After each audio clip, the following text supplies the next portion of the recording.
Halo, selamat malam saudara. Bola liar kembali menggelinding ke hadapan Anda. Timur Tengah masih terperangkap bara. Serangan berbalas serangan antara militer Amerika Serikat, Israel dan Iran menimbulkan efek destruktif luas sekaligus disrupsi global. Pintu perundingan sedikit terbuka saat Washington mengajukan 15 poin tuntutan untuk mengakhiri perang yang dibalas 5 tuntutan dari Iran. Tapi bukannya mereda, bara api tampak kian menyala. Ada tanda-tanda pasukan lintas udara dan marinir Amerika Serikat dimobilisasi meski kemungkinannya untuk misi operasi darat terbatas ke dalam wilayah Iran. Di lain pihak, langkah Iran menggodok legalisasi kontrol maritim Selat Hormuz dan memungut cukai untuk kapal yang melintas berpotensi mengeskalasi konflik yang sudah kadung panas. Saudara, inilah bola liar. Iran unggul strategis, Trump mau perang darat atau negosiasi. Bersama saya masih Sertarigan. Kita akan membahas topik kita malam ini. Saya menyapa Marsma TNI Purnawirawan Agung Sasongko Jati, pakar strategi PPAU alumni US Air War College. Selamat malam, Pak Agung. Mahfud Siddiq, Sekjen Partai Gelora, pengamat Timur Tengah. Selamat malam, Pak Mahfud. Malam. Smith Al-Hadar, pengamat Timur Tengah. Selamat malam, Pak Smith. Antonius Tommy Trinugroho, wartawan harian Kompas. Selamat malam, Mas. Al-Arab, Ketua Sentra Inisiatif dan Peneliti Senior Imparsial. Selamat malam, Mas Al. Malam, Mas. Fauzia Cempaka Timur, Peneliti Senior Indo-Pacific Strategic Intelligence. Selamat malam, Pak Cempaka. Dan melalui Zoom saya menyapa Winda Justisia, dosen psikologi politik UI. Selamat malam, Mbak Winda. Selamat malam. Terima kasih telah bergabung. Dan Siti Mutia Setiawati, Guru Besar Geopolitik Timur Tengah UGM. Selamat malam, Bu Siti.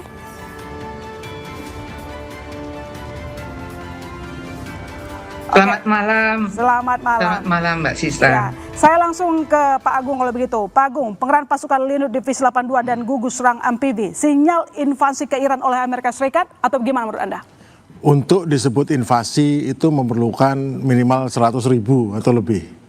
Kalau jumlahnya hanya 1.000, 2.000, 3.000, 4.000 sampai 10.000, tidak bisa bilang invasi. Apalagi sebagian besar itu bukan pasukan khusus ya. Yang pasukan khusus mungkin marin ya. Tapi kalau pasukan dari 82nd Division itu adalah pasukan memang pasukan pendarat namanya lintas udara. Jadi dia adalah pasukan yang diterjunkan di garis belakang untuk mengamankan tumpuan, setelah itu nanti pasukan besar masuk. Jadi kalau cuma ada tumpuan saja nggak cukup, tidak ada pernah 82nd Division itu bertempur. Mereka diterjunkan pada saat The Longest Day tahun 1943 di Eropa itu untuk menjadi tumpuan bagi pasukan lainnya untuk masuk. Jadi kalau tidak ada peningkatan jumlah pasukan ratusan ribu dengan tank yang ribuan tank, kemudian ribuan artileri, nggak ada invasi. Itu sama sekali bukan invasi. Okay. Itu namanya petualangan militer untuk orang yang nggak ngerti mengenai militer, karena sesungguhnya para jenderal-jenderal Amerika mengatakan ini no way, ini tidak ada military option. Military option itu hanya bisa tetapi tidak akan kemana-mana.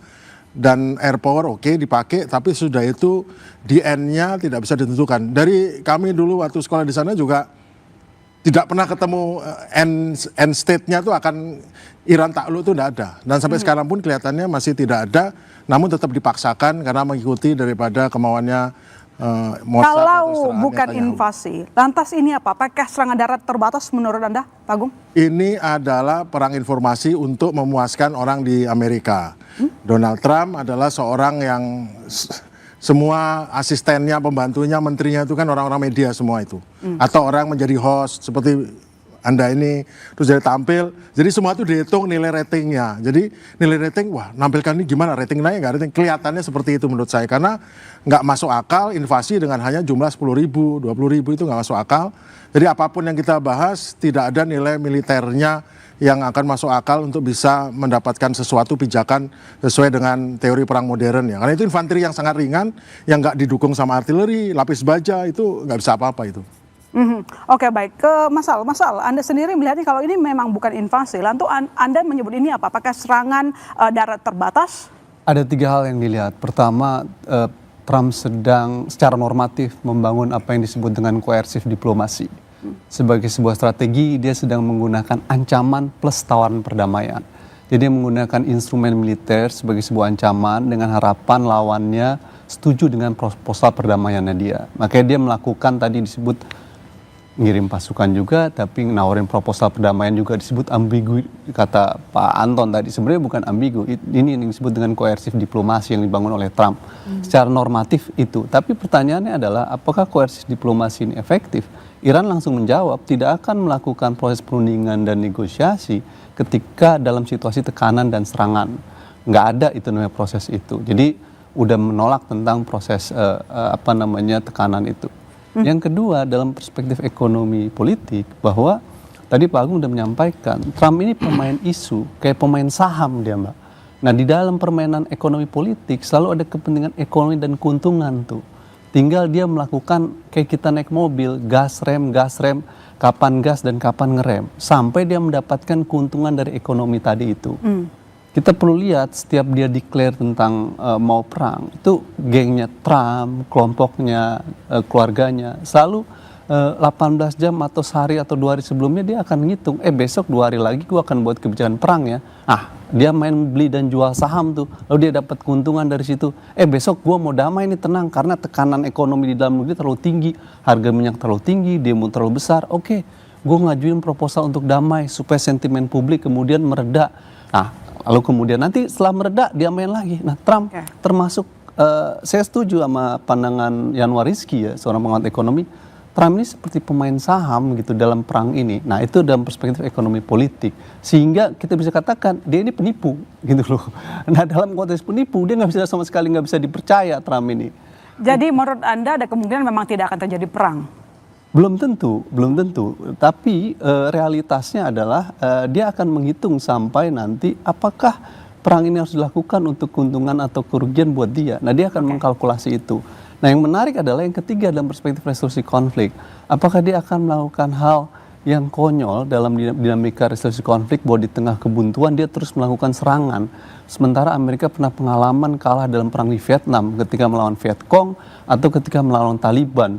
20 tahun lalu menyerang Taliban yang kalah jatuh, tapi setelah 20 tahun kemudian Taliban melakukan gerakan dan Taliban menguasai, Amerika mundur. Dua pengalaman itu kan bisa dibaca oleh Trump bahwa kemudian kalau lu terus meneruskan tekanan dengan perang, maka lu akan menimbulkan kerugian yang besar. Hari ini tekanan publik di Amerika karena persoalan minyak yang ruwet, harga yang ruwet, karena administrasi Trump yang sangat korup. Jadi Trump ini korup gitu, dan administrasi politiknya korup. Dan tidak hanya korup, tidak bermoral dalam skandal Epstein gitu ya.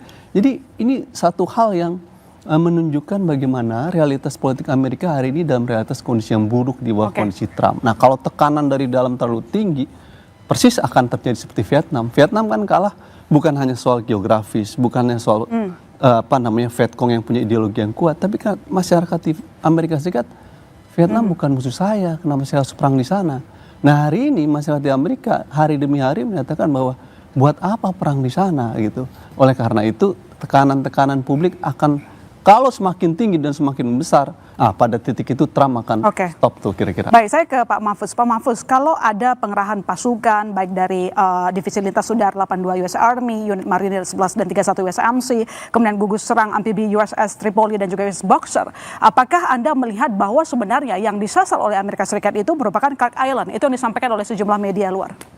Iya, memang itu salah satu ancaman Trump. Tetapi banyak pihak meyakini, termasuk saya meyakini, bahwa skenario awal dari Trump ini dia tidak akan pernah melakukan operasi invasi darat.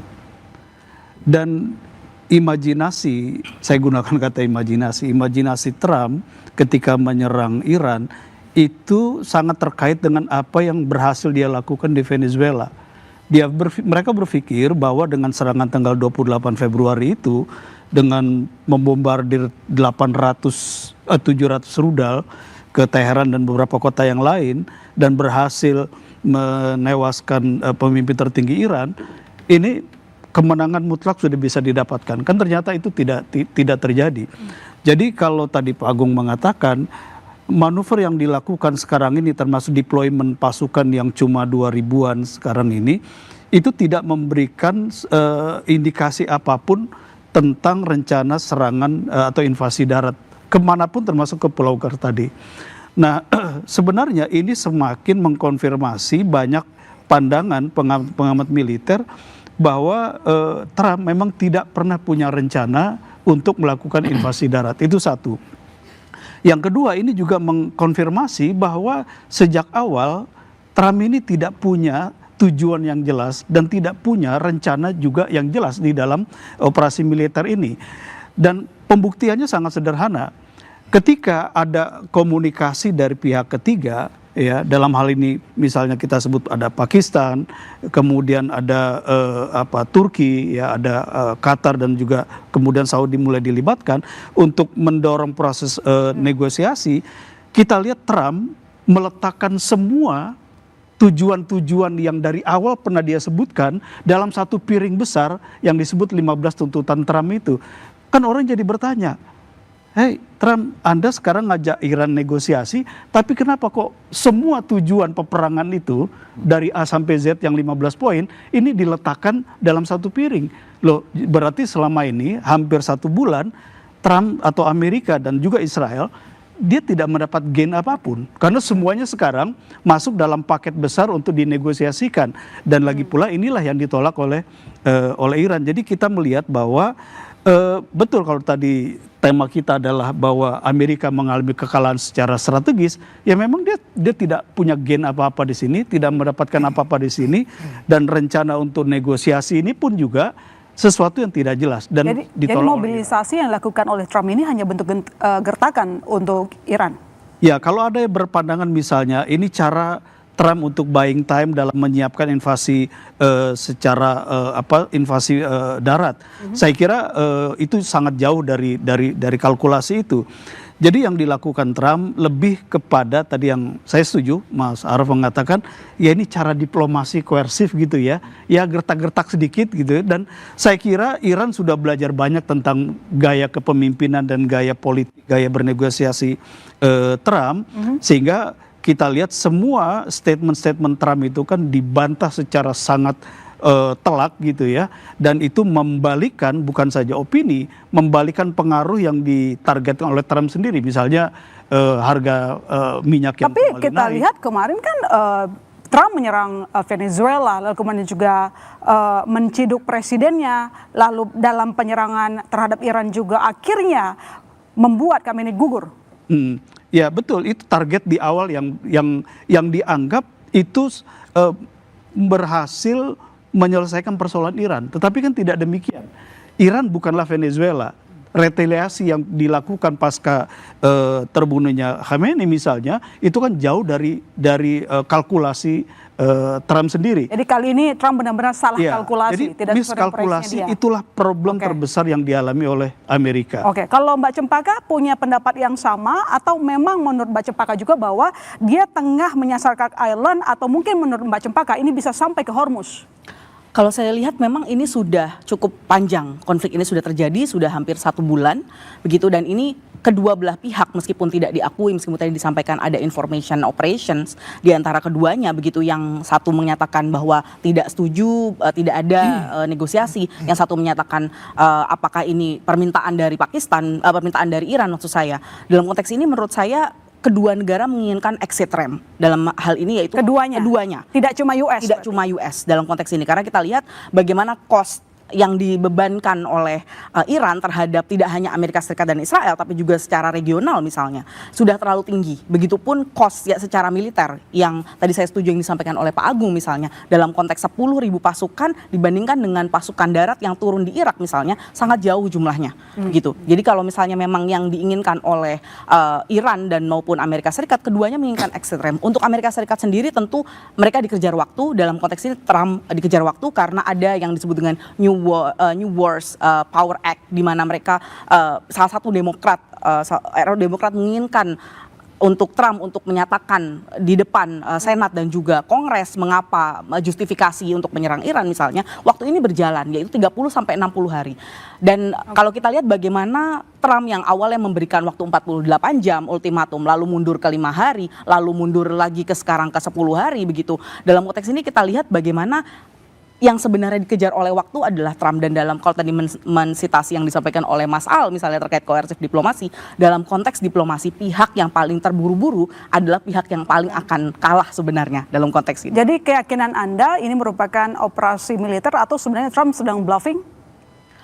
Kita lihat kalau bluffing itu tentu saja ketika serangan compellence itu kredibel tentu harus dibuktikan. Misalnya seperti yang dilakukan oleh Iran misalnya. Dia ketika melakukan gertakan, dia melakukan pembuktiannya begitu. Nah, dalam konteks bluffing ini tentu sudah 3 kali kita melihat bagaimana ultimatum 48 jam, 5 hari serta 10 hari ini sudah merupakan bentuk dari ketidakkredibelan ancaman yang dilakukan oleh Trump sebenarnya. Begitu. Nah, dalam konteks ini apakah bluffing akan dibuktikan juga dalam 6 April nanti? Apakah jika memang tidak tercapai kesepakatan di antara kedua belah pihak, tentu kita bisa bilang bahwa sebenarnya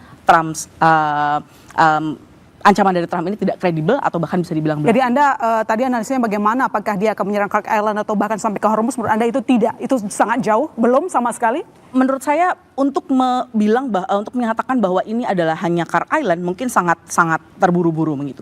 Karena memang ada beberapa skenario misalnya seperti Pulau Larak adalah tempat di mana saat ini Iran itu menggunakannya sebagai gate atau pintu untuk Selat Hormuz. Nah, sebenarnya ini juga pulau-pulau kecil seperti misalnya Pulau Tun itu juga menjadi pulau-pulau yang digunakan sebagai sengketa dengan UAE misalnya dengan Uni Emirat Arab, itu juga masih bisa menjadi skenario serangan terbatas tadi. Jadi mengirimkan amphibious ready group tadi belum tentu akan terlaksana gitu ya?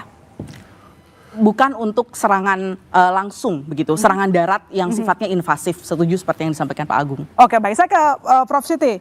Prof Siti, jadi ini kalau kita lihat upaya perdamaiannya ada, pintu negosiasinya terbuka, tapi kemudian dia juga menyiapkan pasukan mobilisasi perang. Jadi menurut Anda kemana arah si Trump ini? Ya, sebetulnya kalau negosiasi itu ada syarat keberhasilannya ya, Mbak.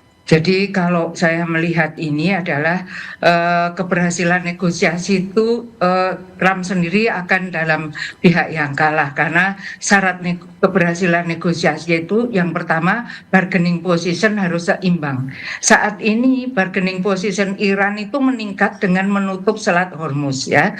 Waktu saya kuliah tentang Timur Tengah itu ini pelajaran pertama soal geopolitik itu Selat Hormuz di Timur Tengah karena di Teluk ya. Jadi ini strategis, dia choke point, dia sangat menentukan. Saya juga heran kenapa Trump kemudian menyerang Iran tanpa memperhitungkan bahwa Iran itu menguasai Selat Hormuz ya.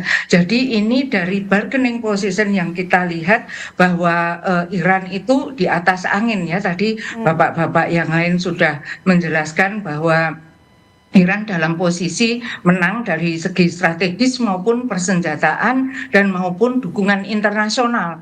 Bahwa dukungan internasional itu menghendaki Hormuz segera dibuka dan itu sudah dijawab oleh Iran, oleh Teheran bahwa sebetulnya Hormuz itu hanya ditutup untuk negara-negara yang memusuhi Iran atau yang membantu Amerika dan Israel untuk menyerang Iran itu ya. Jadi kemudian hasil perundingan itu harus bisa diimplementasikan. Apa tawaran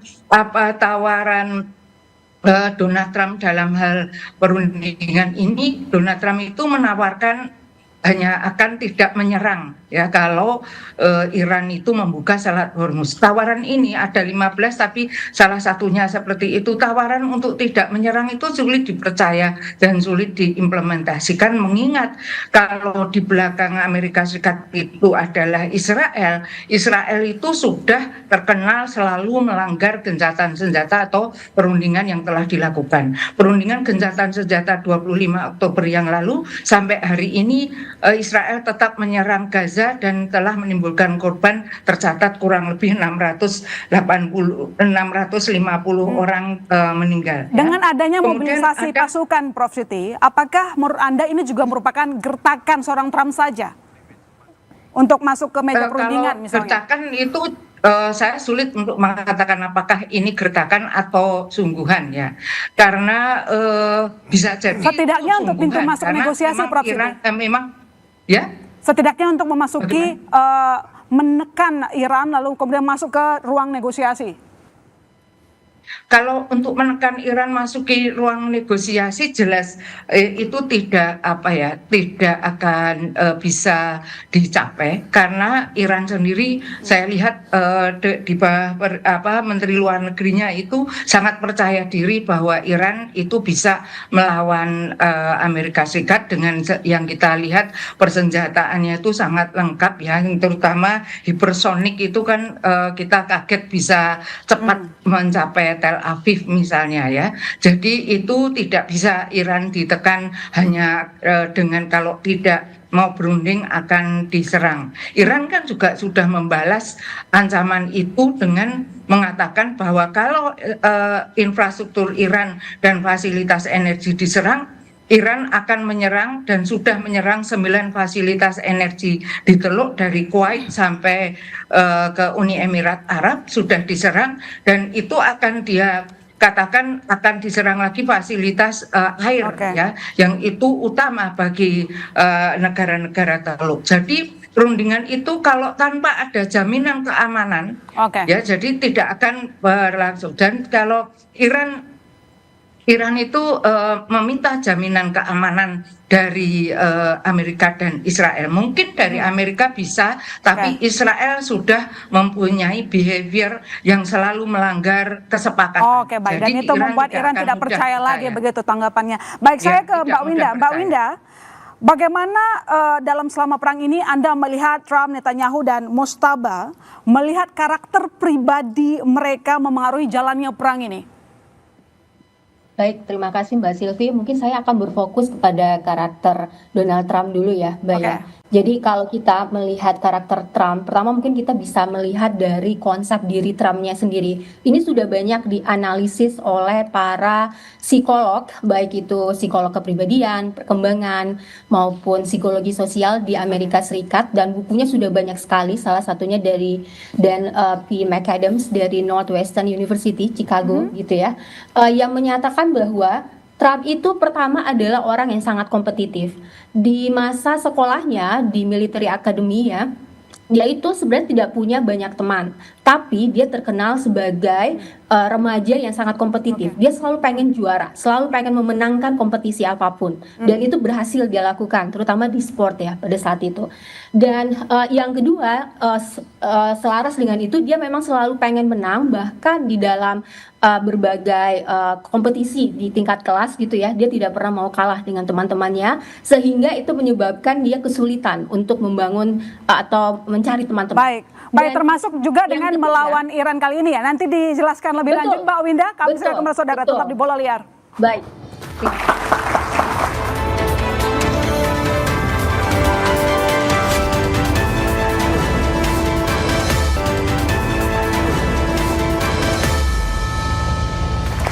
Anda masih di Bola Liar, Pak Agung. Kalau memang Amerika Serikat jadi melakukan penyerangan, lantas target-target mana saja yang kira-kira akan disasar oleh Amerika Serikat untuk mengalahkan, membalikan keadaan?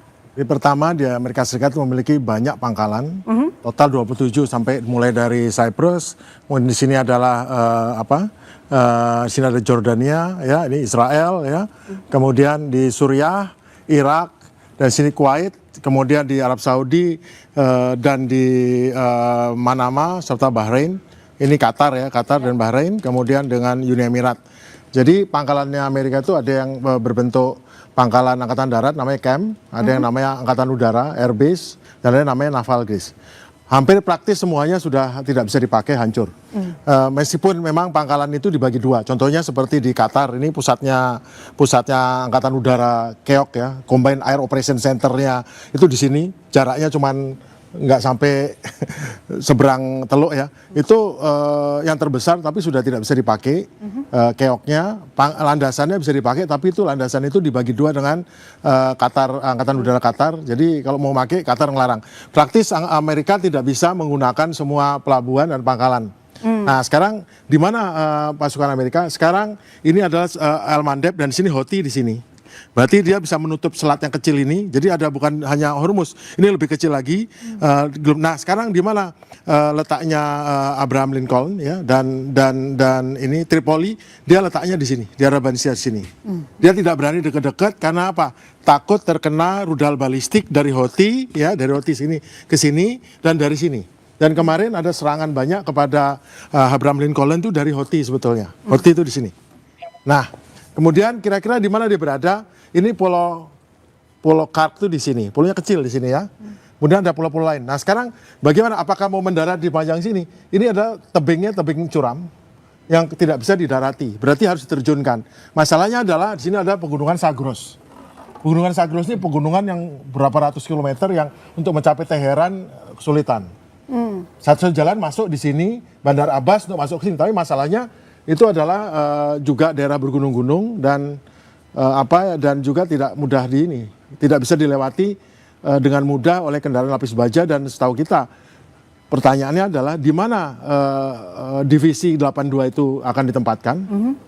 Sekarang saya kira mereka ditempatkan di Jordania atau di Siprus ya. Tapi kalau di sini menurut saya di mana ditempatkan? Semua tempat di sini berada dalam jangkauan daripada rudal balistiknya Iran. Nah itu masalahnya. Kalau kita mau mendaratkan pasukan di sini, semua harus melewati teluk sini, Selat Hormuz, atau dia diterbangkan. Oman, Abu Dhabi, Saudi melarang semua pesawat Amerika untuk lewat kalau itu urusan menyerang.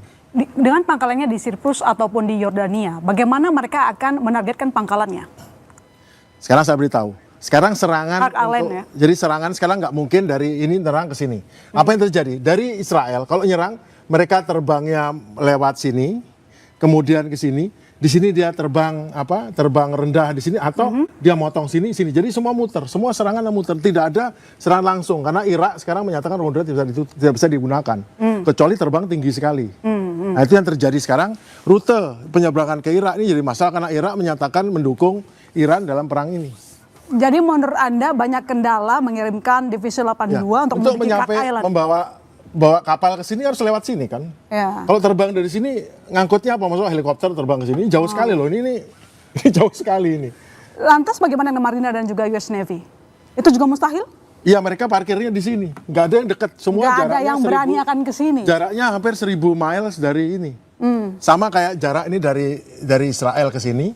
Jarak parkirnya segitu juga karena rudal yang bisa sampai ke sini bisa sampai ke kapal itu juga. Jadi kalau dengan skenario yang Anda jelaskan, Pak Agung, bagaimana nanti Iran merespon kalau efektif dengan cara skenario yang tadi Anda sebutkan? Mungkin mereka tidak di dekat sini, tapi cukup jauh ya jaraknya. Iran cukup menyerang tempat-tempat mereka akan berangkat kan. Seperti contoh ya, Kuwait ini sudah dihancurkan. Kemungkinan mendarat apapun pendaratan pasukan didaratkan dengan kapal terbang ya, maunya pesawat ya, itu sudah dihancurkan, sudah nggak make sense. Iran kan punya mata-mata di mana-mana. Tapi makanya saya bilang, nggak make sense mau naruh pasukan di mana. Tunjukkan tempat di kami yang bebas dari gangguan rudal, gangguan ini. Kan itu pasukan 1.000, 2.000, 3.000, 4.000, 100.000. Tank taruh di mana? Semuanya itu sasaran. Jadi menurut Anda rencana Trump itu cuma wacana doang, omong-omong aja? Tapi kalau orangnya nggak bisa dibilangin seperti serangan, ya mungkin aja terjadi kan. Itu yang Baik, terima kasih Pak Agung. Silakan kembali duduk. Terima kasih atas penjelasannya Pak Agung. Ya, saya ke Mas Al-Araf. Menurut Anda sendiri bagaimana kalkulasinya? Kalau tadi dilihat di sini, upper hand sekali si Iran ini ya. Kalau dia menyerang dari selatan, daerah pegunungan, dia bunuh diri. Dia nggak tahu wilayah dan itu sulit. Sama. Yang paling mungkin dilakukan adalah dia menggunakan airborne lewat utara. Tapi itu juga bunuh diri karena banyak rudal-rudal Iran. Tapi yang paling mungkin adalah menggunakan airborne tadi itu, menerjunkan itu masuk ke kota-kota langsung peperangan terjadi. Tapi itu pasti akan mengalami serangan yang serius gitu. Nah makanya sebenarnya Trump dari mungkin 2-3 minggu lalu meminta agar NATO, Eropa untuk membantu mobilisasi dalam menyelesaikan Selat Hormuz tadi itu. Penggunaan kekuatan kapal perangnya dan lain sebagainya. Tapi kan NATO nggak mau, negara-negara Eropa juga nggak mau. Karena mereka nggak merasa berperang dengan Iran. Dan ini perang yang tidak memiliki, tidak legitimate dan melanggar hukum internasional. Dan itu soal pokoknya gitu loh.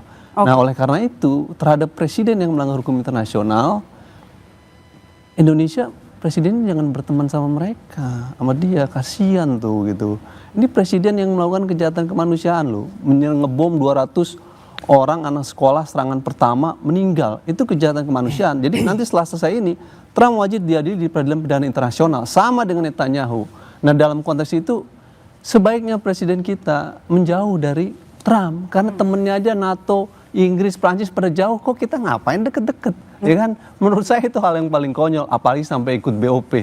Menurut saya itu suatu hal yang sulit sih diterima secara akal tuh. Oke, Indonesia baik. kampus ya. Mas Anton, jadi kalau menurut Anda sendiri, kalaupun memang operasi terbatas ini dijalankan, apakah memang sesulit itu untuk menguasai Kurt Island? Pertama saya ingin melihat bahwa ini Iran memang pada posisi yang lebih unggul secara strategik ya, karena dia menggunakan kartu yang sangat penting yaitu Selat Hormuz, dan itu yang coba di bluffing oleh Trump bahwa mereka siap menurunkan pasukan, tapi sudah dijelaskan tadi bahwa itu sangat tidak mungkin. Lalu yang terjadi sekarang adalah upaya negosiasi yang kemudian dilakukan secara mediasi oleh Pakistan gitu. Kalaupun serangan itu terjadi tentu akan banyak tantangan yang harus dihadapi Trump, dan juga itu sangat tidak mudah, dan itu terbukti bahwa Hormuz, walaupun Trump mengatakan bahwa angkatan laut Iran sudah banyak dihancurkan, terbukti sulit dikuasai karena ada beberapa keuntungan Iran di Selat Hormuz. Pertama, kondisinya berbukit dan dia memiliki rudal dengan peluncur yang bergerak, lalu ada keunggulan juga kapal-kapal drone, dan juga berupa keunggulan seperti drone-drone udara yang selama ini sudah menghantam beberapa pangkalan milik Amerika Serikat. Itulah kesulitan yang harus dihadapi pihak Amerika Serikat ketika untuk mengontrol Hormuz. Nah, dalam perkembangan sekarang adalah saya coba yang terakhir adalah Pakistan juga sudah menghubungi sejumlah hampir 20 negara, dan peran di sini terutama pimpinan militernya ya, dia Jenderal Bintang 5 Pak Munir, dan juga dibantu oleh juga Perdana Menteri Pakistan untuk menghubungi sampai 20 negara, termasuk bahkan dalam laporannya itu Indonesia pun dihubungi. Bagaimana prosesnya itu yang dalam perjalanannya. Nah, apakah kemudian negosiasi itu akan berhasil? Ada satu titik menurut saya yang akan sulit dipenuhi oleh Iran, yaitu tuntutan untuk menghentikan pembangunan rudal balistik. Karena bagi Iran itu adalah kedaulatannya gitu ya. Jelas dari 15 tuntutan itu yang paling pertama adalah menghentikan pengayaan nuklir, pengayaan uranium, lalu yang kedua stok uraniumnya harus diserahkan, dan yang ketiga termasuk juga balistik. Tapi Iran sudah mengatakan di satu sisi lain balistik nggak bisa diutak-atik. Memang balistik menjadi kekuatan Iran, dan itu ketika perjanjian nuklir pada tahun 2015, kenapa kemudian Trump keluar, itu adalah dia hanya mengatur soal uranium tapi tidak mengatur balistik. Itu yang sebenarnya ditakuti oleh banyak negara ya, dengan kemampuan balistik Iran yang ternyata dalam perang ini sungguh menurut saya luar biasa.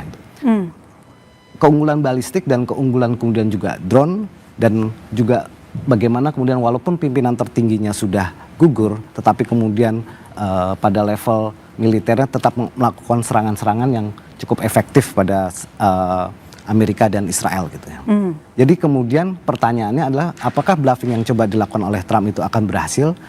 Mungkin pada Venezuela betul, ketika pemimpin diganti kemudian rejimnya perilakunya berubah, sedangkan pada kasus Iran itu sangat tidak mungkin terjadi ya, pemimpinnya meninggal kemudian perilaku rejim sama sekali tidak berubah. Dan yang paling harus dilakukan adalah sebenarnya pada posisi ini Iran memang bisa dikatakan menang, karena dalam arti dia sudah membuat sangat repot pihak yang menyerang pertama. Kalau tidak jadi melakukan penyerangan, apakah nanti Trump tidak kehilangan muka? Isunya sekarang adalah pertama Trump harus menghadapi tekanan dari banyak negara, karena gara-gara perang yang dia mulai kami kesulitan energi gitulah katakanlah, terutama kan negara-negara di Asia ya. Kemudian yang kedua tentu tekanan dalam negeri, ini yang harus dia hadapi sebenarnya, tekanan-tekanan seperti ini. Jadi betul sekali dia pada posisi yang tertekan, dia dikejar waktu dan dia harus mengatasi itu semua, dan kuncinya hanya sebenarnya ada di Selat Hormuz, dan itu dimainkan Iran Selat Hormuz ya Mas? Dengan sangat baik ya, karena dia sangat menguasai medan, lalu mengembangkan, dan sekarang pada perkembangan terakhir pada akhir pekan lalu itu sudah ada sekitar 20 kapal tanker bisa lewat, dan itu menurut saya semakin menunjukkan bahwa Iran bisa menentukan bahwa kapal bisa lewat atau tidak. Dan beberapa di antaranya memang membayar itu ya fee ya, sekitar 2 juta dolar. Kalau memang Hormuz sudah dipegang oleh Iran, bagaimana dengan kartu truf lain misalnya di Kurt Island? Kak Island itu kan fasilitas energi yang dimiliki oleh Iran. Trump mengancam akan menyerang itu Iya, intinya. gimana? Kalaupun dia menyerang itu, pertanyaannya apakah itu juga akan menghentikan penguasaan Iran terhadap Selat Hormuz. Jadi itu sebenarnya permainan. Selat Hormuz itu sebenarnya ya, dalam UNCLOS hukum laut internasional itu memang wilayah teritorial Iran dan juga ada Oman. Dalam rezim hukum internasional, selat seperti Hormuz itu sebenarnya nggak boleh diblokade. Dia justru negara teritori di wilayah itu harus memberikan jaminan keamanan. Itu rezim hukum laut internasional. Nah, soalnya adalah dalam konteks perang ini, Iran menganggap Amerika sudah mengabaikan hukum internasional dengan melakukan serangan tanpa alasan yang jelas, melanggar piagam PBB, melakukan kejahatan kemanusiaan dengan menyerang kepada anak-anak. Sehingga rezim hukum internasional, dalam hukum laut internasional pun nggak diabaikan tuh oleh Iran. Karena secara hukum laut internasional, wilayah seperti Hormuz itu tidak bisa diblokade oleh wilayah teritorial. Dan apakah itu tidak membuat negara-negara lain bisa marah gitu? Oh nggak bisa, karena dia melakukan pembelaan karena kedaulatan dia. Akibat perang yang dilakukan oleh Amerika ilegal, melanggar piagam PBB. Jadi Iran sah untuk melakukan itu dalam konteks politik internasional. Tapi dalam perspektif hukum laut internasional itu menjadi polemik, Mbak. Gitu. Nah tadi kalau Trump mukanya Trump nggak punya muka, gitu. Dalam kasus Houthi dia nggak punya muka. Dia bilang Biden penakut, nggak berani nyerang Houthi, saya serang Houthi. Begitu dihajar sama Houthi, kapal-kapal dagang Amerika diserang di Laut Merah, Trump mundur. Ya udah deh kita damai, yang penting jangan serang kapal kami lagi. Dia emang nggak punya muka. Pada satu titik nanti sama di dalam kasus Iran dia nggak punya muka. Oke dah, yang penting gue udah untung, game gitu. Oke, baik. Iran yang menang dalam konteks itu. Oke, baik, saya ke Pak Smith. Pak Smith, kalau Anda melihat bagaimana Iran berupaya untuk mengambil otorisasi dari Hormuz, apakah bukankah ini justru akan mengeskalasi, membuat banyak orang emosi? Ya kalau hitung-hitungan cost, itu Iran di atas angin gitu. Karena dari kita lihat dari hukum hukum PBB tentang laut, konvensi PBB tentang hukum laut, UNCLOS itu jarak lebarnya Selat Hormuz itu sekitar 33 kilometer. Sementara UNCLOS itu kan dia membolehkan Iran itu menguasai teritori Selat Hormuz itu sekitar 12 kilometer. Di barat itu Oman. Jadi teluk Persia ini kalau menurut konvensi PBB tentang hukum laut, Selat Hormuz ini dimiliki oleh kedua negara ini. Nah, jadi secara jurisdiksi itu mereka sebenarnya punya legalitas untuk mengutip uang dari situ, seperti misalnya terusan Suez atau terusan Panama itu misalnya. Nah, Iran selama ini kan membiarkan selat itu dilewati oleh semua. Tapi kemudian ketika eksistensinya terancam, eksistensi dari Republik Islam Iran terancam, maka dia menggunakan leverage dia yang tidak disangka-sangka karena selama ini Selat Hormuz belum pernah digunakan. Bahkan ketika perang Iran-Irak 8 tahun itu, Selat Hormuz nggak digunakan oleh Iran pada waktu itu. Padahal Irak itu dibantu oleh seluruh dunia, bisa dikatakan seperti itu. Tapi dia nggak menggunakan. Jadi dengan otorisasi dari Selat Hormuz ini menambah kekuatan strategis dari Iran, menurut Anda? Oh iya, itu hal yang leverage Iran yang bernilai tinggi itu. Karena untuk membuka dia secara paksa tidak mudah itu. Karena Iran sudah menyediakan ranjau-ranjau laut itu, baik yang mengapung di tengah laut maupun yang di atas itu. Nah, sedangkan pernah digunakan itu oleh Iran cuman beberapa. Itu diperlukan berbulan-bulan untuk membersihkan itu. Nah, kalau Amerika Serikat ancam untuk membuka paksa dan dia lepas itu ranjau-ranjau itu, perlu tahunan untuk bisa mengatasi hal itu.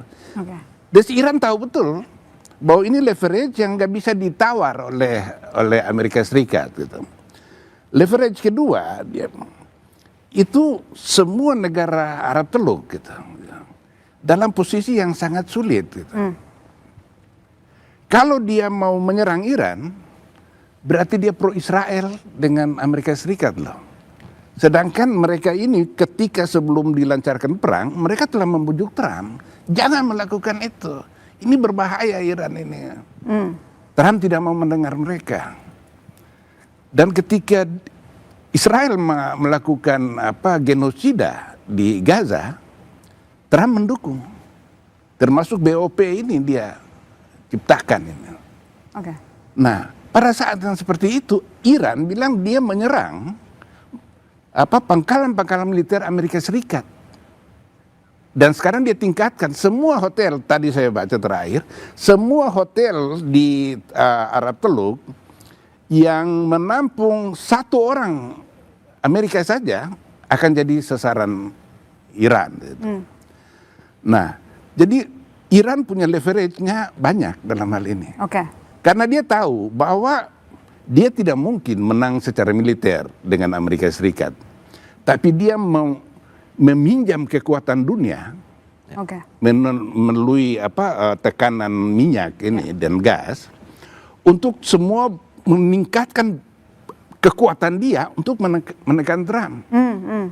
Dan yang kedua, yang ketiga juga yang perlu diperhitungkan, Iran itu tidak akan kalah, tidak akan dibiarkan kalah oleh Cina dan Rusia.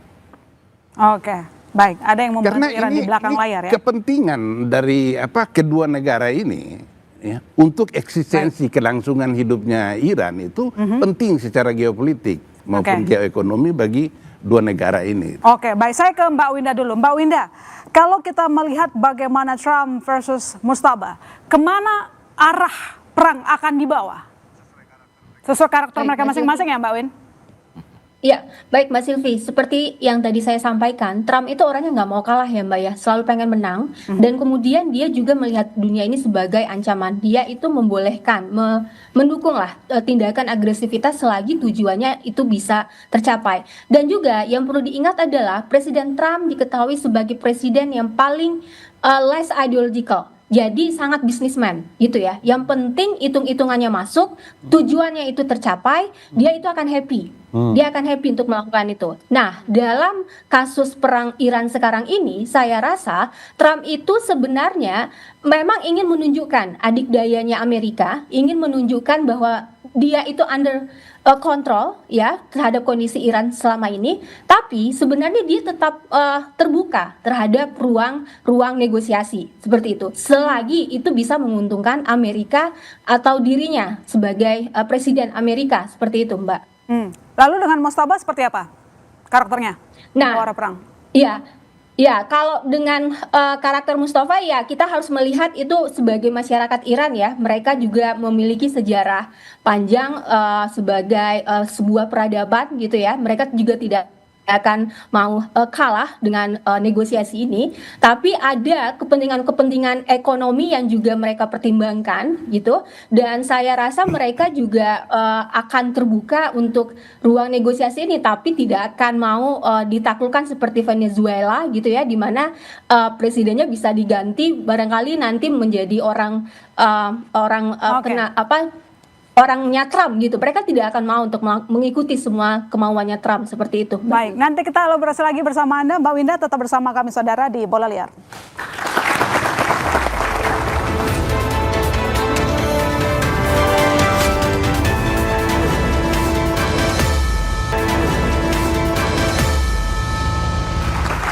Ya, Mbak Winda, kalau kita lihat si Trump ini tadi Anda mengatakan orangnya nggak mau kalah gitu ya. Tapi kalau dilihat dari cara-cara dia mengambil keputusan, contohnya ya, sudah beberapa kali melakukan perang Venezuela, baru saja begitu. Iran juga pertama 2025. Artinya selama dia jadi presiden sudah berkali-kali menyerang negara lain. Bagaimana melihat karakter si Trump ini? Ya, itu memang karakter Trump banget itu, Mbak Silvi. Dia selalu ingin menunjukkan bahwa dirinya itu paling hebat, paling bisa mengalahkan orang lain gitu ya. Jadi si paling hebat lah ceritanya. Dan karena dari kecil dia itu kan hidupnya di Texas ya, Mbak Silvi ya. Orang tuanya itu selalu mengatakan pada dia, dunia itu adalah tempat yang menyeramkan, kompetitif. Kamu harus menjadi pembunuh, kalau enggak kamu dibunuh. Ya, kalau kita lihat sejarah gun shooting di Amerika paling tinggi itu di Texas kan. Jadi sewaktu-waktu rumah kita bisa ditembak, itu kata ayahnya. Dan itu menjadi doktrin atau value yang diinternalisasi oleh Trump hingga saat ini. Kalau kamu ingin menang, ya kamu harus menjadi orang yang agresif untuk mewujudkan kemenangan kamu itu. Jadi wajar kita lihat sekarang banyak sekali kebijakan-kebijakan Trump yang menunjukkan dominansi yang sangat agresif seperti itu ya. Dan sialnya ternyata masyarakat Amerika sepertinya dukungannya juga tidak, ya kalau saya belum membaca ya polling terbaru terkait dengan perang Iran sekarang, tapi juga tidak menolak gitu ya, terutama bagi basis pendukungnya Trump dari Republikan itu sendiri gitu ya. Karena di sini mereka menganggap Trump sebagai figur otoritatif yang bekerja untuk memenuhi kebutuhan-kebutuhan mereka sebagai masyarakat Amerika, yang mana mereka memang punya doktrin soal American First itu. Saat dia menjadi presiden pun kita tidak bisa membedakan itu yang tadi Anda sebutkan bahwa mereka cukup ekstrovert, agresif. Kita tidak bisa membedakan karakter dalam jabatan gitu. Iya, kalau soal extraversion memang Trump itu kalau menurut analisanya paling tinggi, bahkan lebih tinggi dari presiden sebelumnya ini ketahui misalnya Bush gitu ya. Dia itu sangat senang berinteraksi sama orang lain. Dalam salah satu memoirnya Trump pernah bilang bahwa dia menghabiskan hidupnya itu teleponan sama meeting sama orang lain gitu ya. Selama 30 tahun dia bekerja. Nah, sialnya orang-orang extraversion ini biasanya adalah orang-orang yang sulit dipercaya. Jadi sering bohong gitu ya, karena ada kebutuhan untuk berinteraksi dan diterima oleh lingkungan sosialnya. Makanya tadi kalau ada bahasan dari bapak-bapak dan ibu-ibu di studio soal ini bohong nggak sih strategi Trump saat ini, ada kemungkinan bohong sih gitu ya. Karena banyak, misalnya nih ya Mbak, tolong jangan dipotong dulu ya. Ada polling yang menyebutkan ya, analisis kampanye Trump di tahun 2016 menunjukkan bahwa dari kata-kata dia selama kampanye 2016 ya, 2% omongannya itu benar Mbak, 7% itu mostly true, hampir benar, 15% half true, sebagian benar, 15% mostly false, hampir salah, 42% itu salah Mbak. Jadi memang sudah terbiasa dari dulu untuk berbohong. Kenapa? Ya karena ada satu lagi tuh kepribadian disorder yang sering disebutkan dalam analisa, bahwa Trump ini memang orang yang narsistik dan manipulatif ya. Dia bisa melakukan berbagai strategi berbohong untuk mencapai tujuan-tujuannya dia. Seperti itu Mbak Sil. Oke, baik, saya ke Mbak Cempaka. Apakah Anda melihat dari karakter pribadi si Trump ini sehingga berkontribusi terhadap kebijakan luar negeri yang diambil? Sangat ya, Sangat. Mbak Silvi, karena memang kalau kita lihat juga memang bagaimana dia menanggapi salah satunya statement yang disampaikan bahwa apakah perlu ada izin dari Senat maupun dari Kongres untuk mengirimkan pasukan ini, dan dia bilang tidak, ini hanyalah bagian dari good faith dari pemerintah Trump yang menyampaikan kepada publik begitu. Dalam konteks ini mereka perlu untuk mengirimkan pasukan begitu, meskipun dalam konteks apakah mereka perlu menjustifikasi di depan Kongres itu hal yang berlainan begitu Mbak. Jadi memang sangat penting, dan juga tapi yang memang harus kita lihat juga adalah tekanan dari publik. Selain memang midterm election yang sudah kita tahu akan datang pada akhir 2026 ini di September dan hingga November ini, tapi juga tekanan dari publik yang selain harga yang juga semakin, harga minyak yang semakin meningkat begitu, selain juga memang dorongan dari Demokrat, meskipun lagi dan lagi dari Republikan masih ada dukungan untuk serangan ini begitu, karena memang sesuai dengan yang disampaikan oleh tadi Mbak Winda gitu, ada sentimen American First. Nah, yang menarik adalah justru kita melihat, kita seringkali membagi atau melihat Amerika versus Iran, tapi ada aktor yang seringkali kita tidak pertimbangkan, yaitu Israel, yang berkali-kali negosiator yang memang akan muncul dari Iran ini menjadi sasaran tembak begitu, target bagi Israel. Jadi apakah memang ada bedanya dengan Presiden AS sebelumnya dalam menangani krisis ya?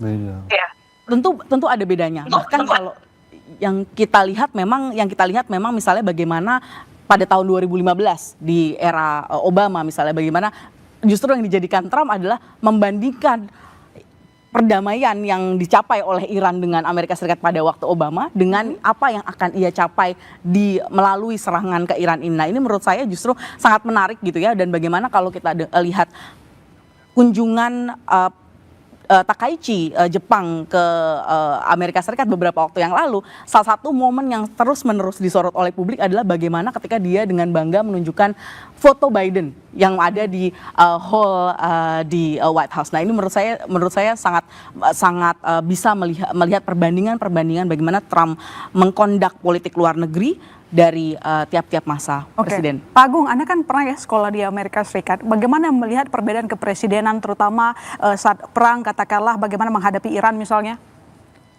Presiden Amerika itu diharapkan orangnya humble, maksudnya humble, pura-pura humble atau humble bener. Tapi secara politik mereka tidak bisa ngomong terus terang. Dan mereka ngomongnya propaganda semua. Kenapa? Karena dia harus menjadi simbol patriotisme bahwa Amerika adalah di depan, bahwa kita menuju ke rumah yang terang di atas bukit menuju sini. Jadi semua bahasanya tuh ditarik ke 200 tahun yang lalu, zaman mereka sedang perang kemerdekaan atau apa. Jadi jarak antara zaman Abraham Lincoln dengan Trump itu seolah-olah itu hanya kemarin, minggu lalu gitu. Jadi bahasa-bahasanya adalah bahasa-bahasa patriotik yang tentu memang mengharuskan itu adalah isinya omong kosong.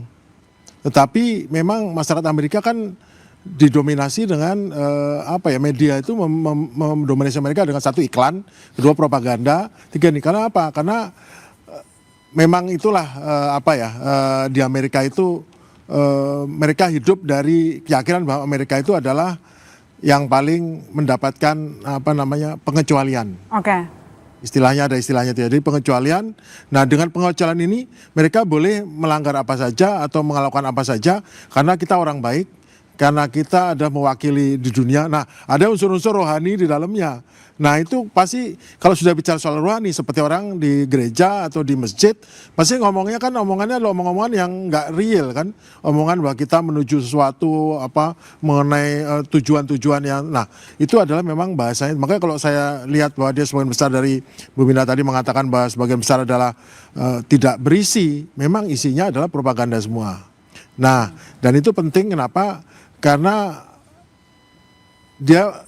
karena Amerika itu nggak putus dari pemilihan umum ya. Jadi selalu semangat pemilihan itu dibawa, khususnya Trump ini. Trump ini kayaknya nggak lepas dari situasi bahwa dia harus fight, dia merasa ditipu, merasa dikalahkan pada pemilu sebelumnya dengan Biden. Jadi dia ngomong ini harus ngomong-ngomong selalu mengungkapkan dan ngomongnya kasar. Ngomong kasar ini menurut saya adalah memang ngomong untuk memenuhi MAGA. MAGA itu adalah Make America Great Again. Itu kelompok dia. Nah, ini yang sekarang diberi asupan kebohongan selama perang Teluk ini. Jadi sekarang 48 hari lanjut lagi, ini yang diberi asupan rohani lah, biar mereka mendukung. Tapi sekali lagi Trump itu selalu tiap pagi ngeliat TV, dia ngeliat rating. Mungkin bisa dijelaskan itu. Jadi Trump itu adalah orang yang selalu melihat rating. Terbukti dari saya sampaikan tadi, sekelilingnya itu adalah termasuk Hegseth, si menteri perang yang penjahat perang ini kan. Itu penjahat perang loh, dia mengatakan Iran itu adalah bom nuklir, padahal dari intelijen bilang nggak ada. Kemudian semua orang Iran harus tidak dibiarkan hidup. Nah itu kan nggak boleh ya. Nah itu juga orang yang sama, orang-orang yang memang menginginkan rating naik dari memang pendukungnya. Pendukungnya memang orang-orang yang beranggapan bahwa dia adalah membela Amerika, padahal dia membela kepentingannya sendiri dan kepentingan Israel. Oke, baik, saya ke Prof. Siti. Prof. Siti, hampir semua presiden Amerika Serikat pernah melakukan perang, punya perangnya masing-masing. Lalu apa bedanya dengan si Trump kali ini? Ya, saya ingin menanggapi yang tadi Mbak Winda dan Pak Agung ya, bahwa semua presiden Amerika Serikat setelah revolusi Islam Iran itu punya dendam ya dengan Iran.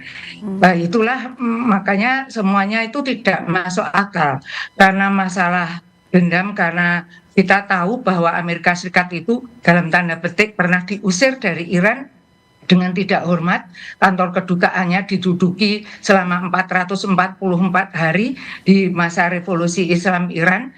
Dan kalau kita dari ilmu hubungan internasional, kantor kedutaan itu punya hak yang namanya extraordinary, yang extraterritoriality, yaitu bahwa kantor kedutaan itu merupakan bagian dari wilayah negara asalnya. Jadi menduduki kantor kedutaan sama saja menduduki negaranya. Jadi itu pernah dilakukan Iran.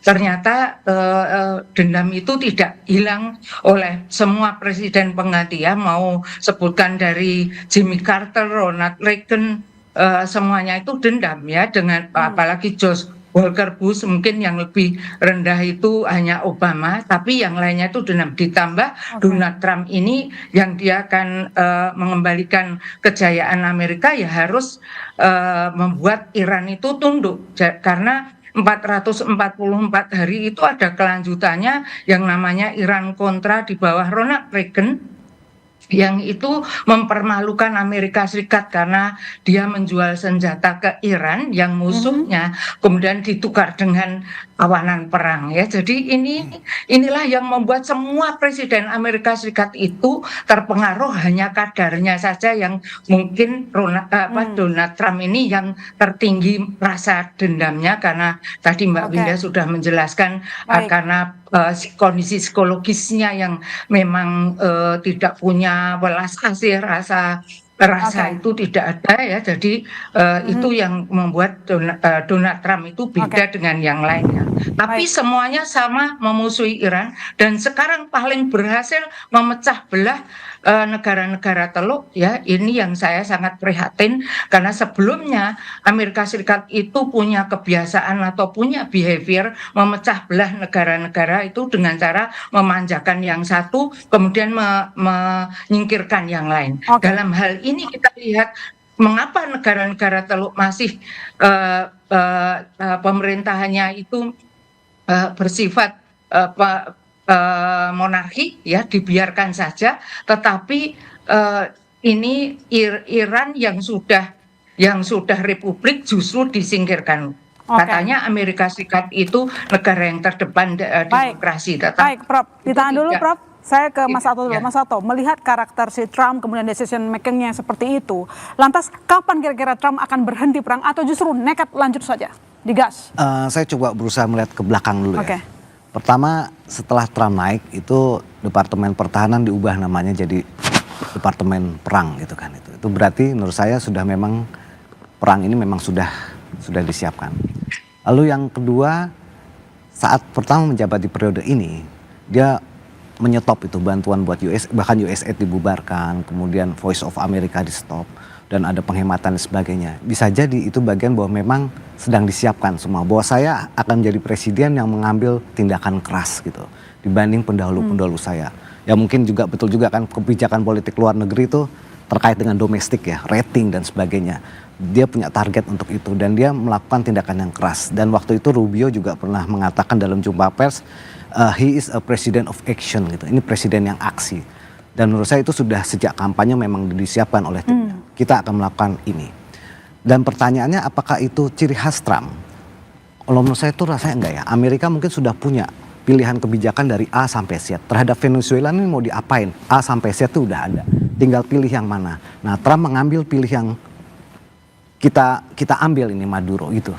Mungkin yang pilihan itu tidak akan diambil oleh presiden-presiden sebelumnya. Lalu terhadap Iran itu memang sejak munculnya Republik Revolusi Islam Iran, Amerika kan menempuh kebijakan ya bermusuhan dengan Iran karena kedutaan yang pernah diduduki itu, ya. Sampai sekarang pun kebijakan itu diambil. Artinya memang tidak ada hubungan diplomatik. Maka ketika melakukan negosiasi pun juga lewat pihak ketiga gitu. Jadi si A ngomong ke B, si B nanti ngomong ke C, si C ngomong ke B, B baru ngomong. Jadi tidak ada negosiasi langsung. Nah, inilah yang terjadi sekarang. Jadi sebenarnya kebijakan ini sebenarnya bagian sangat berurutan gitu. Bedanya hanya variasi. Misalnya Obama menekankan bahwa ya udah kita fokus ke nuklirnya Iran, kita cegah supaya Iran tidak punya nuklir. Maka ada perjanjian nuklir. Tapi kemudian bagi Trump enggak, itu tidak cukup gitu, ya. Itu tidak cukup karena aspek balistik belum diutak-atik nih. pada kekuatannya Iran ada di balistik. Jadi sebenarnya pada intinya itu sama, bahwa mereka tetap harus mengontrol Iran karena mereka dipersepsikan berbahaya ya, dipersepsikan berbahaya. Sehingga menurut saya bahwa apa yang dilakukan oleh Trump ini juga tidak lepas dari kerangka yang memang kebijakan Amerika, lalu tapi tentu ada nuansa personal juga bermain di sana. Lalu juga ada unsur pencari tentunya rating dan sebagainya. Seperti itu. Baik, saya ke Pak Mahfuz. Jadi atau tidaknya serangan yang akan dilakukan, kemana nanti arah perang ini? Skenarionya bakal kemana Pak Mahfuz? Nanti dijawab, boleh dari kembali saudara.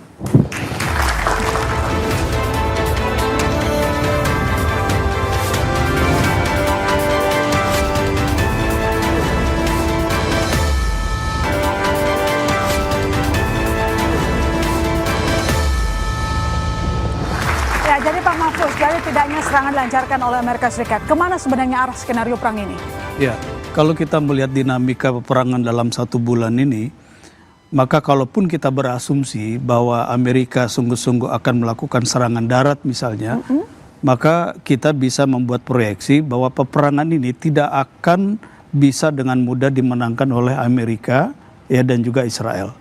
Karena apa? Karena peperangan asimetris ini menempatkan Iran dalam posisi yang jauh lebih unggul ketimbang Amerika. Itu yang pertama.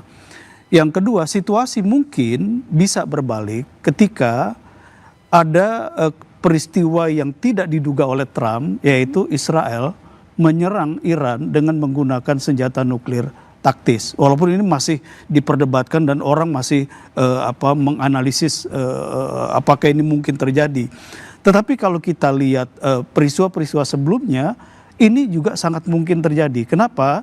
Karena Benjamin Netanyahu dalam politik domestiknya ini kan juga mengalami tekanan yang semakin berat. Salah satu cara dia untuk menyelamatkan diri, termasuk salah satu cara untuk mencegah proses negosiasi yang akan merugikan kepentingan Israel, yaitu adalah melakukan serangan yang lebih kuat terhadap Iran. Dan salah satu yang paling mungkin adalah melakukan serangan menggunakan senjata nuklir taktis. Itu yang kedua. Yang ketiga, kalau saya memaknainya, peristiwa ini bahwa perang Amerika dan Israel terhadap Iran ini sebenarnya gong yang menandakan berakhirnya hegemoni politik, ekonomi, dan militer Amerika di kawasan itu. Dan kalau kita lihat menjadi sangat beralasan ketika misalnya Qatar, itu kan mantan Perdana Menterinya sudah mulai melontarkan gagasan perlunya negara-negara Teluk ini memikirkan aliansi baru pasca perang dengan Iran ini.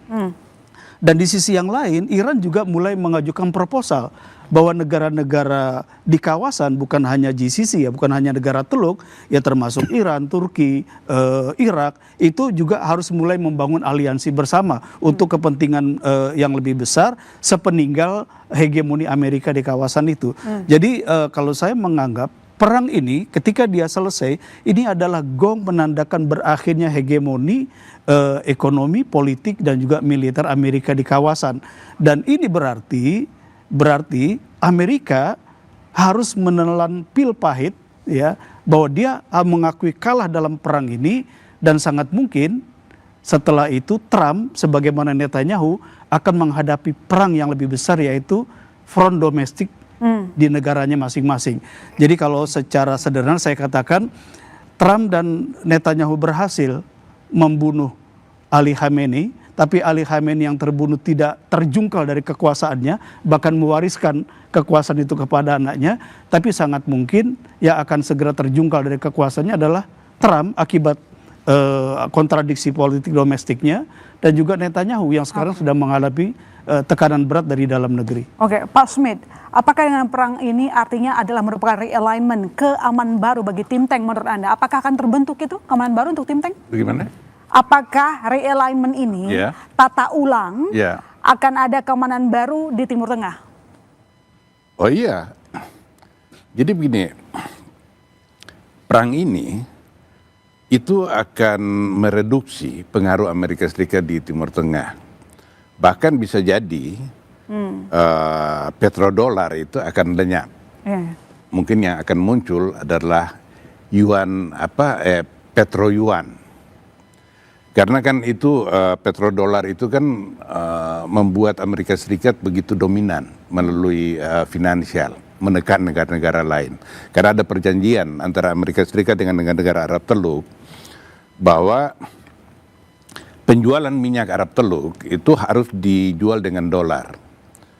Sehingga seluruh negara yang butuh minyak itu kan harus membeli dolarnya. Nah itu yang kemudian memungkinkan Amerika Serikat dolar itu digunakan sebagai instrumen untuk menekan negara-negara lain itu.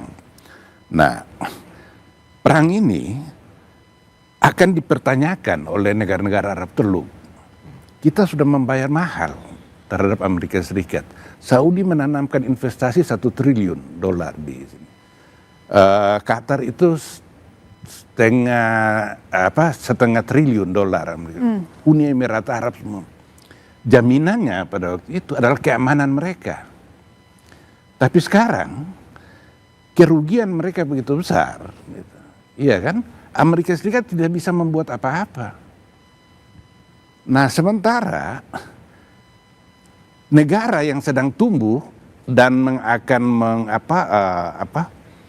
mengakomodasi kepentingan Arab Teluk itu Cina sekarang ini. Dia berkembang. Investasi dia sudah besar di sana. Sehingga perlu realignment. Jadi dalam hal ini Iran akan berperan sangat besar. Ini realitas yang harus diterima negara-negara Arab Teluk. Karena tidak ada lagi payung Amerika Serikat dalam perlindungan. Dulu mereka bisa bersikap menantang Iran segala macam. Jadi karena ada maksud payung Anda Amerika Serikat. China akan mengambil alih peran hegemoni di Timur Tengah? Ya, secara tidak langsung karena negara-negara Arab itu penting, tapi bukan seperti Amerika Serikat. Cina itu dalam sejarah 5.000 tahun perangnya, dia bukan agresor dan dia bukan kekuatan pendudukan. Itu negara besar, 5.000 tahun penjajahannya. Dia nggak sampai mengambil seperti misalnya Romawi, Persia, Rusia, mengambil negara-negara tetangga. Nah dia bermain, dia punya politik tersendiri, politik kesabaran itu. Bagaimana dia melihat perang Iran dengan Amerika Serikat dengan sekarang ini, itu menguras sumber daya Amerika Serikat. Dan menurut asesmen dari intelijen Cina, Iran tidak akan kalah dalam perang ini. Sehingga belum perlu dibantu. Lebih panjang perang ini berlangsung, menguntungkan Rusia, karena Rusia bebas. Sekarang Trump sudah cabut embargo minyak. Rusia sudah dicabut. Dan Rusia sekarang menjual minyak dengan bebas sekarang ini. Sehingga semakin lama perang ini berlangsung, Rusia menguntungkan. Cina juga begitu, karena Iran membolehkan kapal-kapal tanker Cina masuk lewat Selat Hormuz, mengambilnya. Dan Cina tahu bahwa Amerika Serikat, Iran tidak akan kalah dalam perang ini. Jadi menurut Anda apakah Sehingga Amerika Serikat akan menyerah ketika dia punya aset-aset militer, pengaruhnya sudah hancur lebur, sehingga Cina dan Rusia akan berbagi wilayah pengaruhnya itu. Jadi Amerika Serikat tidak bisa untuk mengalihkan keadaan mungkin lebih unggul secara strategis. Nanti jawab Pak Smith, kami segera kembali saudara, tetap di Bola Liar.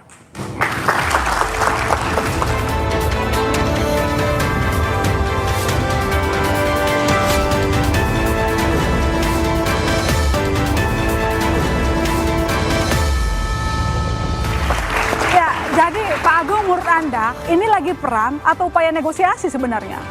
Setiap negara itu dalam bersaing menggunakan instrumen kekuatan nasional, diplomasi, informasi, militer, ekonomi. Sebelum perang diplomasinya Amerika jago, informasional jago lah, menguasai media, militer jago, ekonomi jago. Setelah 1 bulan diplomasinya Amerika rontok, informasional nggak usah pakai propaganda, semua juga tahu Amerika keteteran. Militerinya memang dia menang menghancurkan semua, tapi kemenangannya itu hanya kemenangan yang tidak sepenuhnya karena dia dibalas diserang juga dan keteteran. Secara ekonomi ya rontok dan sekarang. Nah sekarang kita ngelihat bagaimana outcome daripada hasilnya. Secara taktikal Amerika dan Israel itu menang, taktikal outputnya 100% nilainya. Tapi begitu strategic outcome nilainya 0, bahkan sekarang nolnya jadi 0 besar. Jadi gagal, Epic Fury ini gagal, Amerika tidak bisa dapatkan kemenangan apapun kecuali taktikal, list daftarnya hancur semua, tapi itu tidak berarti apa-apa karena rejim tidak change, nuklirnya masih baik-baik saja, garda revolusi oke-oke saja, rakyatnya oke-oke saja, namanya malah baik, malah makin berkuasa, dan di dunia ini Israel itu kan nggak keterdengar, hanya Amerika, Iran, Israel di mana? Ketahuan Mbak Israel itu cuma cacing cau aja. Hanya manut sama Amerika, nggak punya nilai apapun. Sekarang ini buktinya bahwa apa yang kita anggap dia besar, ternyata tidak ada besarnya sama sekali dalam kasus ini. Ketahuan yang punya power adalah, regional power adalah Iran dan Amerika yang sudah declining. Oke, baik, saya ke Mas Al. Anda yakin bakal ada serangan setelah batas waktu 6 April nanti? Ya, soal serangan ya, Amerika ini kan karakternya hegemonik, Mbak. Jadi bukan hanya soal dendam terhadap Iran, dia ingin menguasai Timur Tengah. Dalam konteks Iran ini pilihannya cuma 2. Apakah akhir dari sebuah peperangan dan konflik kan cuma 2, paling tidak win-win atau win-lose. Ya kan, kalau win-win berarti ada upaya perjanjian damai. Kalau win-lose berarti akan kita lihat apakah nanti Amerika yang menang atau Iran yang menang. Nah, dalam konteks ini tentu sampai hari ini akan sulit Amerika untuk menang dalam pertarungan perang dengan Iran. Justru dia akan keteteran seperti menghadapi di Afghanistan atau di Vietnam. Nah, pertanyaannya apakah ada keuntungan yang diperoleh Trump dari perang yang terjadi? Ada. Trump sudah banyak untung dari industri militer.